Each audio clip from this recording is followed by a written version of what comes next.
Good evening, and welcome to another episode of Saluki Sportsview. I'm Stephen Costco. And I'm Taylor Lawrence. The fall season is nearing its end, with Saluki teams making strides in football and soccer and gearing up for baseball and softball in the spring. Tonight, we focus on the impact of the transfer portal and what players and coaches think about the changes it's brought. I had the chance to talk with baseball head coach Lance Rhodes about his almost entirely new team heading into spring 2025. Coach Rhodes shared his strategy for building a strong team despite the roster turnover. Here we are today with SIU head coach Lance Rhodes. How are you today? I'm good. Thanks for having me. Thank you so much for meeting with me. Now, Coach, this is your second year bringing in an almost completely different roster. How do you go about that each year? You know, I think the challenging thing for college sports right now is the amount of transfers that are taking place in college athletics. It's a good and a bad thing sometimes, but for us, we've been fortunate where we have brought in, two top 10 junior college recruiting classes over the last 2 years. So we've been able to secure some really good recruits coming in. With that, we have 24 new players again this season, and it's an exciting roster because there's players from all over the country. We have them from Florida to California to, Texas, everywhere in between. And the one thing is with 24 new players and a total of 34 players, they've all got a similar background to where they've transferred in from a different place. Right. And even though baseball is a big sport, it's a small world at the same time. So a lot of these guys have connections with either knowing each other from playing against each other in junior college or other Division I schools, or they know somebody that knows somebody. And would you say for this process, I would assume so, it's not as easy for you and the other coaches to go about recruiting for players? Would you say that you're worried about the chemistry amongst everybody, like having to start over new bonds, new friendships on a professional level? Would you say that's difficult?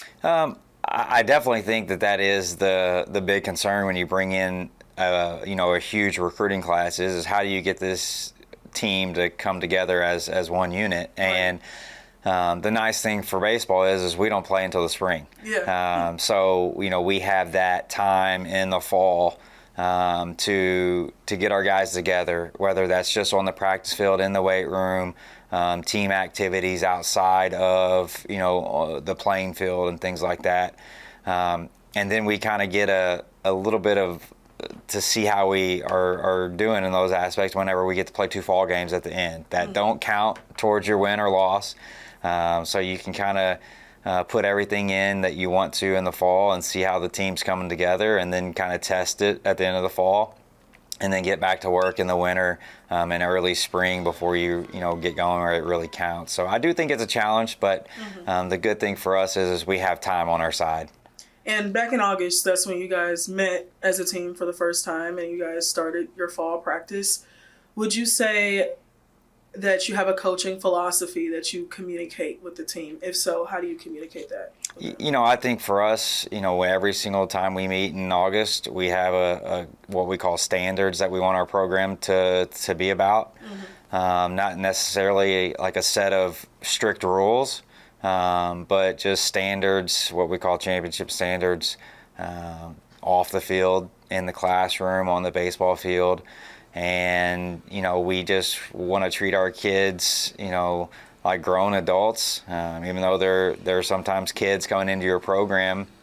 I always tell our families that whenever they drop their kids off, I'm going to treat them like I would treat my own kids. Right. And sometimes I'm going to have to love on them, and sometimes I'm going to have to push them a little bit. And, our job is to mature these young men as quickly as we possibly can. And, it starts, in all facets, classroom, in the community, and then growing up here on the baseball field as well.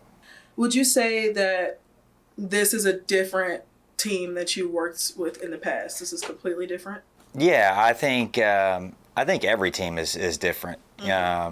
Every team that you bring in is going to have new pieces because there's going to be some graduation, there's going to be people get drafted, and even though you might think a team is going to resemble a personality when you're recruiting them until they actually get here and start to mess with each other and start to interact with each other. And you really start to see when you talk to people on a phone or on the visit and then you get them here in person, sometimes they're different than what you thought they were going to be. And that's a good thing sometimes. You have to get to know them, in the clubhouse, in the locker room, as they're around us, in order for them to really know that we care about them. And then we have an opportunity to really kind of push them a little bit on the field and really challenge them to get better. And looking forward to the upcoming season, what are your expectations for this new team in regards to their performance? For us, the standard, and we set this whenever I was, fortunate enough to get this job, 5 years ago now, that we want to win 40 games every year. The one challenge that this program's had a tough time getting over the hump is getting into the postseason. I think we're going on 34 years or 35 years without being in a regional. And our next step is to make that leap and get this team into a regional. And really just for our, we've got great support here, whether it's student engagement or, alumni or people in the community that just love SIU athletics. We're very fortunate to be a mid-major school that gets a ton of support at our games. And we owe it to our fans to give them that opportunity to see postseason baseball for the first time. And sometimes, they've lived their whole lives and not seen SIU baseball play in the postseason. So hopefully we can give them that opportunity. And I know there's still some time ahead before you guys actually go into the actual season, but who would you say is your top competitor, and how do you prepare to take on that team? Well, I think it changes as far as your top competitor every year, depending on, who's good and who's not. But I know probably one of our fiercest rivals is Illinois State. And I know that's kind of a theme throughout the university, I believe. But I think, when you think about all the teams on our schedule, I think that's one of the teams that we highlight every year is, we don't want to lose the series to Illinois State. And I know you mentioned about the draft and having players, and so far you have 4 SIU players going to the draft. How does that make you feel? It's a proud moment. Not only just because that it was a dream for those kids ever since they started playing baseball, but when you see them come in, for the most part, those guys who got drafted, they all had an incredible work ethic, a desire to get better and learn and grow. And when you see them constantly working behind the scenes, because a lot of the people that see them, they just see them on game day, and they don't get to see all the stuff that they put into it. And to see their name get called, it's just such a gratifying feeling just to be able to see somebody work as hard as they did and then finally achieve a dream. And it's almost like just seeing something, your own kid, be so happy about, getting something to go their way. It's a pretty cool feeling. And finally, the last question I have for you today, you're about to enter your 6th season as head coach. Congratulations. Thank you. How do you feel about coaching at SIU? I grew up in this area in Southeast Missouri, but even though I was in the area, I really did not know much about SIU until I actually got here. The one thing that I really enjoy about SIU, and I really didn't know, is just how much people really love the Salukis. I've been at other universities and other towns to where you can go throughout the town and there's nobody wearing a shirt that says that school on there. There's people that are wearing other teams' universities. You can go out and going through Southern Illinois and people are wearing SIU. They're representing the logo everywhere in Southern Illinois. Yeah. You can go, I can't tell you how many times I've been in a completely different part of the country, and if you're wearing an SIU shirt, somebody's coming up to you saying, hey, I either went to SIU or there's a connection to SIU. And there's just a lot of pride in this university and this athletic department, and it just makes you want to work hard and put a product out there that everybody in the community is happy to support, and hopefully we're able to do that. Well, thank you so much for meeting with me today. We wish you nothing but the best this upcoming season. Welcome back to Saluki Sportsview. Shifting gears to soccer, I had the opportunity to talk with head coach Graham Orr about this year's roster and his confidence in using the transfer portal to enhance his team. He spoke on the depth that new transfers bring and how he's planning to build on their strengths. It's great to see how coaches are taking advantage of the portal to add talent where it counts the most. Let's go to the soccer package now. We're here today with Graham Moore. He's a former player for the Albion Rovers over in Scotland. Came over in 2003, worked in Northern Alabama and Western Alabama, and a coach there 12 seasons in Western Alabama. 2008, 2010 was in Northern Alabama, now here in Southern Illinois. Thank you. Thanks for having me. Yeah, absolutely. What was it like traveling over from Scotland to Alabama, now to SIU? Well, it was life-changing for me, and I've been here 21 years now, and it was a great opportunity to continue my soccer career. I'd left school to try and be a professional soccer player. Unfortunately, that didn't work out, so I was looking for someone to bridge the gap, and I always had an interest in coaching. So once I'd completed my 4 years in college, I'd done some coaching on the side, and it was an easy transition for me once I'd got my bachelor's degree to go and then do my master's at North Alabama. Yeah. So coming over to SIU, you've spent so much time now working at these different college programs, working over in Alabama. Coming into SIU, you set up a culture here for this program. What did it look like getting that culture going here for SIU's program? Yeah, well, I was very fortunate and privileged to be given the opportunity to lead the team here. And when we came in last year, obviously the team was already set, but we were transitioning out a lot of senior players who were finishing up. So it was important for us first to try and create an environment where everybody got an opportunity, and we tried to raise the standards on the field and in the classroom. And then from January onwards, we've had a group of kids that have been with us and we're here for the future. And they've been working extremely hard every day, relentless learning, trying to get better and trying to push themselves. And I think we've made this, commitment culture where there's an emotional tie between them, the staff, and SIU. And they're just proud and privileged to represent Saluki soccer. And I think you can see that with our results this season. That's wonderful. You've talked about some of these hardworking students now that are playing on the field, and they've been integrated pretty well into the culture here on the field. You brought in a considerable amount of veteran players, people that have a lot of experience season on the field. What's that been like, bringing in this new talent? Have they been able to be helpful for the newer students that are on the field? Yeah, absolutely. I think it's important that, one, we have a balance of youth and experience. But I think it's important when you get experience, you get the right leaders. We were fortunate enough with the COVID years to have opportunities to work with players that the coaching staff had previously worked with. Yeah. So they understood what we were looking for. But we also were fortunate that some of the current players here were willing to stick around and had that mentality and had that desire to want to, cement their own legacy in this programme. So what we had was a mix of the best of both worlds, and you've seen that again with the performances this year. Sometimes it's freshmen that are stepping up and putting in big performances on the field.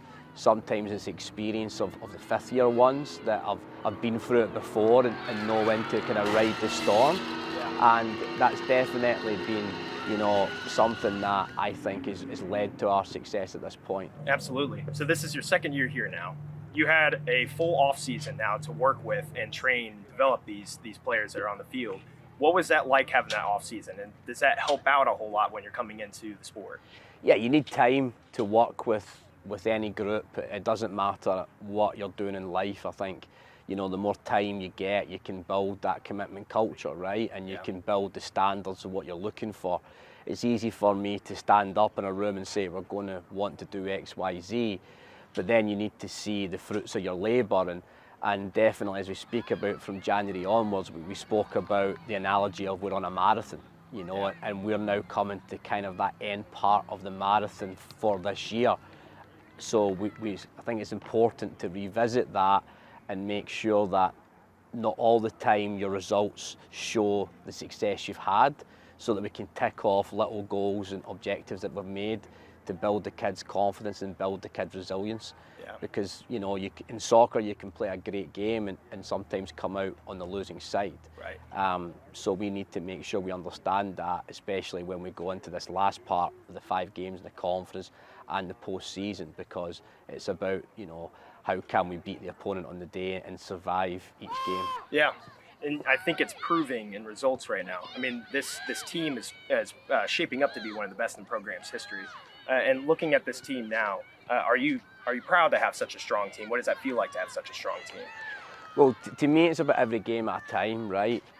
One of the things we started here last year was the legacy program, and that meant every player who'd played for Saluki soccer was given a number, and if they'd played 1 minute on the field or they'd played 70 appearances, they were given a number in that order. And it was important for us to honour everybody that's been a part of the program, and make sure that they feel valued. So then to the kids that are here today, what we say to them is, right, you now have your legacy number, but what you do with that legacy is what you do in each game. So, are you competitive enough to try and break records and set your history and set the legacy bar high for the freshmen coming in future years, because that will always be there. Nobody will forget what legacy you set there. So it's important, I think, in any team that kids know their history. But at the same time, my job is to keep them humbled and keep them on track of this marathon and know it's one game at a time. Right. Every game has been extremely close this year. It really comes down to the matter of certain moments in each game, and what we've got to do is make sure that we've learned from our experiences, and when those big moments come, hopefully we'll be fortunate enough to take them and continue to write history this season. Yeah, it's wonderful. You mentioned a lot of people have graduated, a lot of the players have graduated on. So have they been able to go into the league? Have you been able to go and see them play after, SIU? So last week we were up in Chicago, and we were fortunate enough to be able to invite some of the girls that played for the program previously. Yeah. And it was good for some of the girls to see their former teammates. Right. It was good for some of the young kids to meet some of these names that they've never met before, but they've seen, the numbers that they've put up. This weekend here, we invite back all our legacy numbers to come to homecoming weekend, and they'll get to experience what it's like with Saluki soccer nowadays. They'll get to go to the football game and join in the festivities of homecoming. Yeah. And again, I think that's important for the networking of the program, that you continue to do that in future years, because a lot of times they can be, the resources, whether it's just through networking or financially or any sort of other way possible to help, supply the program, in an environment now where college athletics, there's a lot of unknowns, and there's a lot of unknowns of how do we go about and get the best resources for the future. I think it's important that you have a solidity with your alumni in there. And obviously we're still quite a program in its infancy, so it's important that we do honour everybody that's paid a part in the program. Absolutely. Well, I appreciate your time. I appreciate the fact that they're coming in to see the festivities. I'm seeing myself. You're seeing them here this weekend too? Yes, I'll be seeing them. They'll be here Saturday morning, and we'll do a little tailgate before the football game, and we'll have some soccer activities and fun, and then on Sunday we'll honour them before the game and put their name and their legacy number up in the Jumbotron, and hopefully that, as I said, will start that commitment culture from former players back to the current ones. Well, hopefully I see you all this weekend. Thank you. Take care. Thank you. Welcome back to Saluki Sportsview. Today we're focusing on the impact of the transfer portal on SIU football and how it's reshaping the team. With new transfers joining, SIU football has a dynamic roster that reflects the ever-evolving landscape of college athletics. We had the chance to talk with some of these new players and coaches about their experiences. I spoke with Paul Galen Jr., a kicker transfer from William Jewell College, who's originally from the Netherlands. He talked to me about his excitement to be a Saluki and what factors played part in his decision to join the Saluki family. I also interviewed special teams coach Frame about his confidence in the transfer portal to add key talent to the team. He shared his perspective on adjusting to new players and the importance of trusting them to create a new team. And Cameron Dye, another player that joined through the portal from Georgia State, gave us insight into his transition to SIU and how welcoming his teammates have been. Let's take a look at what they had to share with us. Like many other teams at SIU, the football team saw a lot of roster turnover heading into the 2024 season. Many key defensive contributors, as well as all-time great Nick Baker, departed, leaving several holes that needed to be filled. While many freshmen were recruited, even more players transferred into the program. Special teams coordinator Nathan Frame spoke about some things that the coaching staff looks for in transfer players. Guys who love football, love to compete, guys who are going to show up prepared, on time. You want guys, obviously, who are talented, but are they willing to compete for a starting job? Yep. Do they love this game? And if they love the game, then it's going to be easy for them to work on their craft. And so those are a few things that we look for. The people, including coaches themselves, are also a major part of the decision to transfer for many athletes, including junior kicker Paul Gielen Jr. Gielen, who was originally from the Netherlands and transferred from William Jewell College, was ultimately sold on SIU by the people factor. It was really the people, the coaches. They showed me around, showed me that it's a good spot to be here. Facilities-wise, they got everything I need. Teammates that I met on my visit were nice, and that really convinced me to come here. Junior offensive tackle Cameron Dye was one such player. Dye, whose brother Ernest Dye Jr. previously played for the Salukis, came to SIU after beginning his college career at Georgia State. I think the main reason was just wanted to find something new and new place, and also my brother, he played here, so I came to all the games when I was in middle school, around like 7th, 8th grade. So I kind of already knew what the community was like. And obviously Coach Hill was still here. My brother was here. So that made a big impact on my decision. Part of Dye's motivation to come to Carbondale was to have a bigger role on the field. I think I just wanted to come to a new team, more playing time. And I think going into the portal, it was kind of easier, I could say. Coming from FBS level, more recognition. So school was already hitting me up when first day I got in there. So it really wasn't hard to get recruited, anything like that. Though many college sports fans may be against it, Dye is a big proponent of the transfer portal and immediate eligibility and the flexibility it gives to student athletes. I think it's good.